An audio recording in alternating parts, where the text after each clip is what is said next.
Okay, so welcome everybody to PyNB.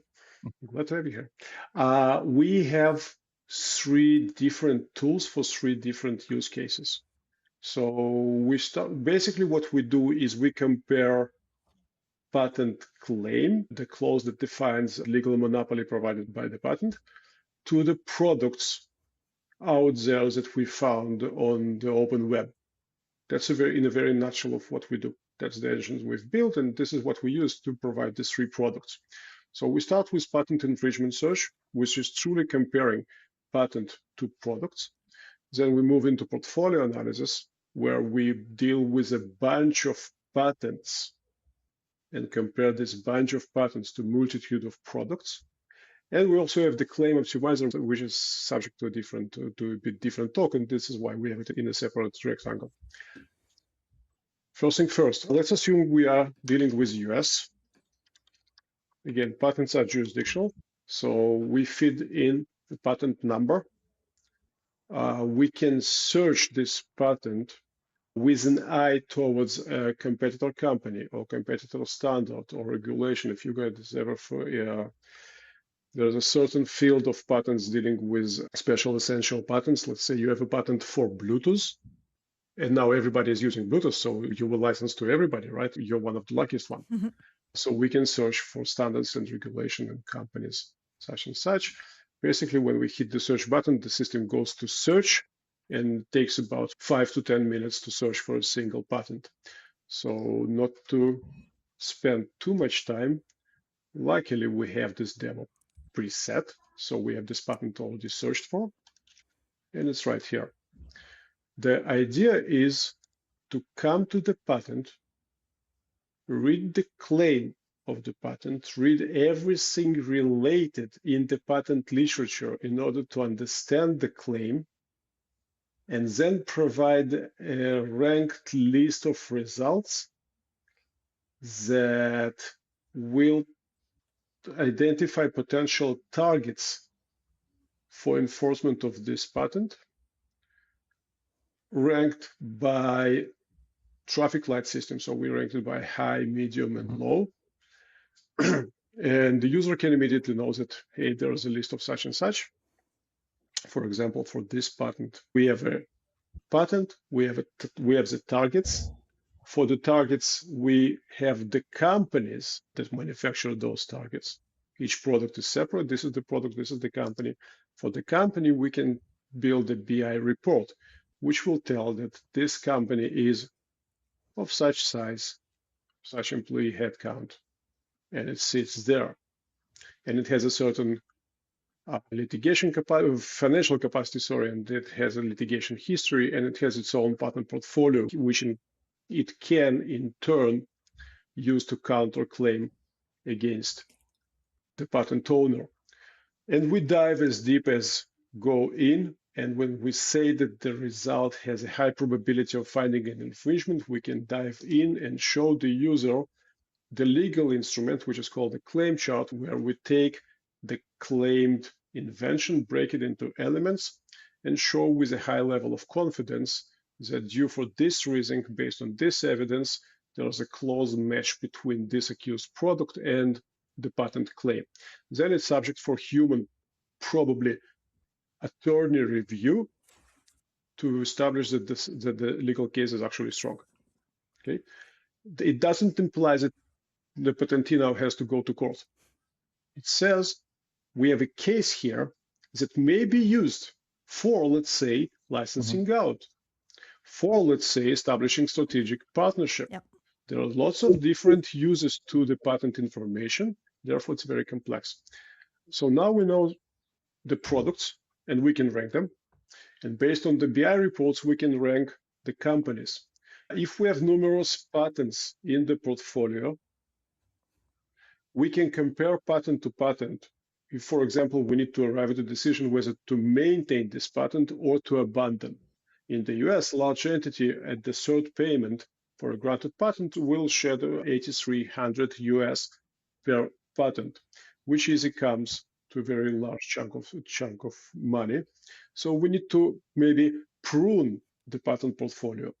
And we do it by establishing what has high litigation value and what has no litigation value. So we compare patent to patent, and we tell the user, hey, there's something for you in here, and there's nothing for you in this one. We can also take a look at all of the companies we found as potentially infringing on the patent. We can compare them and thus establish a licensing out strategy. So it becomes not a single instance now, but it becomes a strategic tool. We can go first after this guy, and we can go second after those guys. And we can also compare products to products. Let's say I'm Sony. I am manufacturing TV sets and Walkmans and audio video equipment, right? How can I compare one to another? If we put everything on the same scale, and the scale's probability of finding an infringement, and the scale is normalized, then different products become comparable. Everything is apples to apples. So this is portfolio analysis. And as we said, claim optimizer sits separately. So let me make sure I understood what you just said. What you're saying means elements of the patent could be used in multiple products, and if I put them together, they actually are proving that somebody's using my patent. Is that what you're saying? Let me show you. Let's go back.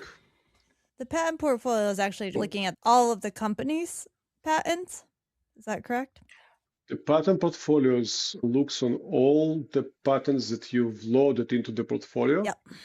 However, And so it's defined however you define it. So maybe it's all of the patents that are due for maintenance this year. Maybe it's all of the patents of your company. Maybe it's all of the patents that current VCs has for all the patents for his portfolio companies. Yep. Probably patents Dimitrios, on the specific product or about specific technology. So however you define specific portfolio. Okay. Yeah. Dimitrios, just a bit of patent 101. So patent is a state-granted exclusive monopoly granted by the state to the inventor in exchange for disclosure of the invention. Okay, means it's exclusive right granted to the inventors. And they can assign this right. If they are employees, they are owed to assign this right. But the exclusive right defined by the claim of the patent. Okay. In the US, the wording used to be, I claim, and then such and such. Now it's, see, in this case, it was what is claimed is. And it has an independent claim, and it has dependent. Dependent means the device according to claim 1, etc. So Pioneer IP looks only at the independent claim, which means what others cannot do. Others cannot build a device that will read as such. And if this claim reads on others' device, then there's probably a case of patent infringement. And this is exactly what we do here. And then when we move, we compare the claim of the patent to the products out there. Yep. And we use tons of AI and statistics and combination of different types of analysis in order to do. And we scroll the whole open web out there. We like to say that if Google can find it, we will find it, but we use not only Google, but other tools as well. We have a very extensive list of basically web pages that we need to work, divide into products and analyze each product separately. Okay, so this is what happens under the hood. Thank you for the opportunity of explaining it. And then for the portfolio analysis, we do the very same analysis for each of the patents in the portfolio. And then we do statistics on everything on top of each particular patent gets analyzed on top of. And that's really looking at like how useful is this patent? Exactly, you nailed it. And then we have the claim optimizer. So when we discussed patent examiners at the application stage, patents are a bit weird in the sense that when you file a patent, you don't know the final version of the claim you will end with. You file A, you end up with B. Usually you file broad, and you end up with something narrow, because the examiner comes back to you and tells you, hey, this is not novel, and this is not novel, and this should be amended. So you comply with the examiner, and you tell, okay, so I'll differentiate myself by adding more details to the story. And it can be that essentially you will have so many elements in the claim that no one will infringe your claim, because it's the entire claim, all of the elements should be found in the accused device. Okay? Claim optimizer allows to check what do we have in the claim as we're about to submit for examination beforehand. Basically, it means we know ahead of time, while at the application stage, which can easily take about 5 years of patent life, at this stage, we already can know who will be our litigation targets.